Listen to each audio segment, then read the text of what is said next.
सुन profit सुन, आज तक कोई ऐसा प्रार्थना करने वाला नहीं आया। उसने कहा क्या हुआ क्या हुआ? बोलता है, कह रहा कि आज ऐसी औरत बैठी है, वो कह रही है कि परमेश्वर तू मुझे 5 करोड़ का बंगला दे, मैं 5 करोड़ का बंगला तेरे नाम करा दूंगी। Hallelujah hallelujah. क्या कह रही है कि परमेश्वर, कह रहा ऐसी प्रार्थना करने वाली औरत आज तक नहीं आई। कह रहा पास्टर प्रॉफिट ऐसी प्रार्थना करने वाली औरत नहीं आई। कह रहे कि वो कह रही है कि मेरे पास 20 साल से बच्चा नहीं है, अगर परमेश्वर तू देगा मैं तेरे मंदिर में तेरी रोटियां बनाने के लिए, तेरा टेंट लगाने के लिए, मैं सेवा के लिए छोड़कर चली जाऊंगी। लेकिन हैरान हो जाते हैं लोग जब उनको कहीं अंदर से देना पड़ता है, लोग डर जाते हैं। लेकिन बाइबल बोलती है, कह रहा कि देने वाले को आशीष मिलती है, याद रखना। कह रहा परमेश्वर कसाई नहीं है, वो आपके पैसे का भूखा नहीं है, परमेश्वर आपके बच्चों का भूखा नहीं है, लेकिन परमेश्वर आपके अंदर इस बात को देखना चाहता है कि कितने लोग परमेश्वर के लिए अपने हाथों को अर्पण कर कर जा रहे हैं। कि मैं ताड़ियां बजाकर अर्पण किया करूंगा सुबह उठकर, मैं पवित्र आत्मा, मैं इन प्यारों को अर्पण करता हूं, मैं हर संडे तेरे चर्च के अंदर, मैं इन आंखों को बाइबल के अंदर अर्पण करता हूं, मैं अपने पैसे को, अपनी कमाई को, अपने बिजनेस को अर्पण करता हूं। मैं कह रहा हूं जब आप अर्पण करना सीख लेंगे, मेरा परमेश्वर 30 गुना नहीं, 60 गुना नहीं, 100 गुना करने वाला परमेश्वर है, मल्टीप्लाई करने वाला परमेश्वर है। आज तो किसी ना किसी के घर में मल्टीप्लाई होंगे आज। मैं कह रहा हूं आपकी कार मल्टीप्लाई होगी, मैं कह रहा हूं आपके बच्चे मल्टीप्लाई होंगे, मैं कह रहा हूं आपकी कोठियां मल्टीप्लाई होंगी, लेकिन आपका पति मल्टीप्लाई नहीं होगा, आपकी पत्नियां मल्टीप्लाई नहीं होंगी। याद रखना।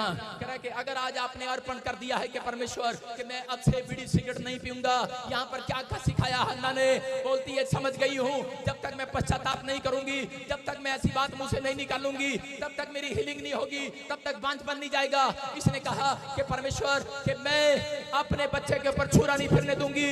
अगर आज आप अर्पण करें, इसकी तरह कहें कि परमेश्वर कि मैं अपने अंदर एक धुआं भी नहीं जाने दूंगा, सुंदरी का धुआं नहीं जाने दूंगा, मैं 2 पटाखे वाली बीड़ी नहीं जाने दूंगा, मैं पहलवान वाला मंडल नहीं पीऊंगा, मैं परमेश्वर गोल्ड फ्लेक्स सिगरेट नहीं पीऊंगा, मैं मैकडोवेल सिग्नेचर शराब नहीं पीऊंगा। मैं परमेश्वर अर्पण करता हूं आज अपने आप को, अपने लीवर को अर्पण करता हूं तेरे लिए, अपने दिल को अर्पण करता हूं तेरे लिए, अपने हाथों को अर्पण करता हूं तेरे लिए, कि सुबह उठकर ताड़ियां बजाया करूंगा, इससे तेरी महिमा करूंगा।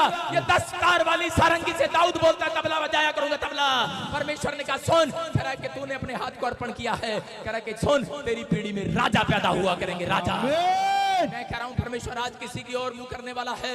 अगर आज आपका अर्पण परमेश्वर ने सुन लिया, मुझे बताने की जरूरत नहीं है। बहुत आते हैं मेरे पास आकर बोलते हैं प्रॉफिट एक बार हाथ रख दे मेरे ऊपर, अरे मैं कौन हूं, मैं कुछ नहीं हूं। लेकिन आज आपके अंदर से अगर अर्पण की बातें निकलेंगी, समर्पण की बातें निकलेंगी, आपकी प्रार्थना में अर्पण देखता है परमेश्वर, सुख की प्रार्थना नहीं सुनता परमेश्वर। याद रखना। मैं कह रहा हूं कि अगर आज आप प्रार्थना कर रहे हैं, खाली प्रार्थना से काम नहीं चलता। अगर आपके अंदर कुछ करने का, परमेश्वर के लिए कुछ करने का फैसला है, तो परमेश्वर आज रात अपना दिल खोलने वाला है, खोलने वाला है आपके लिए, वो मुंह खोलने वाला है, एक भविष्यवाणी तो आपके लिए कराने वाला है। मैं कह रहा हूं उसकी मुट्ठियां खुलने वाली हैं आज चर्च। आमीन बोलने वालों के लिए जितने हाथ हिला रहे हैं उनके लिए खोल रहा है परमेश्वर दिल। मैं कह रहा हूं यहाँ पर लिखा कि पहला शमूएल के 1:17 में अली ने कहा कि तुरंत चली जा, तुरंत। उसको पास एक मैसेज आया 1:17 में। उसी समय वहां पर अली प्रॉफिट खड़ा हो गया और जब उसने समर्पण की बातें की, उसने कहा चली जा, जा चली जा। अरे नशे में है क्या? बोलती है नशे में, समझ ले करी आज मैं मैकडोवेल के नशे में नहीं हूँ, आज मैं सुंदरी के नशे में नहीं हूँ, आज 2 पटाखा बीड़ी के नशे में नहीं हूँ, आज तो मैं अपने परमेश्वर के नशे में हूँ। हालेलुया। करी ऐसे रोई, ऐसे आई चर्च के अंदर जैसे कोई नशे में हो कि उसको पता ही नहीं है कौन मुझे देख रहा है। जब नशेड़ी चलता है शराब पीकर, मैं आपको बता रहा हूं कि मैं भी पहले बहुत पीता था। मैंने एक बार 1 बोतल अकेले पी ली और उसके बाद प्रभु में आने के पहले मैंने एक बार बोतल पी ली और उसके बाद एक औरत आई और वो बोलती खाट पे सो जा बेटे, अपने घर में सो जा। मैंने कहा चुप कर, बेड पे सो रहा हूं मैं। उसने मुझे उठाया, 4-5 लोगों ने मुझे उठाया, करे खाट पे सो जा, लेकिन मैं नाली में पड़ा और मैं कह रहा चुप कर, मैं तो खाट पे ही सो रहा हूँ। नशे में था भाई साहब। एक नशेड़ी जब चलता है उसको कोई परवाह नहीं होती, मुझे कोई देख रहा है, राल टपक रही है, बाल खराब हो गए हैं, नहीं कोई नहीं देखता। लेकिन जब लोग चर्च में आते हैं तो 3 बार पंठे भाते हैं, अपने बालों में ऐसे करते रहते हैं मेरी तरह। लेकिन यहाँ पर कह रहा चर्च में आते हैं, अपने बाल कंघी करते हैं, अरे देखते हैं कोई ताड़ी बजा रहा होता है, गीत गा रहा होता है, नाच रहा होता है, देख रहे होते हैं इधर उधर के, मुझे कोई देख तो नहीं रहा। लेकिन आप किसी नशेड़ी को शादी में एक बोतल शराब पीने के बाद देखना, उसकी सब कुछ शर्म दूर हो जाती है, दूर हो जाती है कि नहीं। मैं कह रहा हूं आज होली स्पिरिट आपके ऊपर आएगा, आपकी शर्म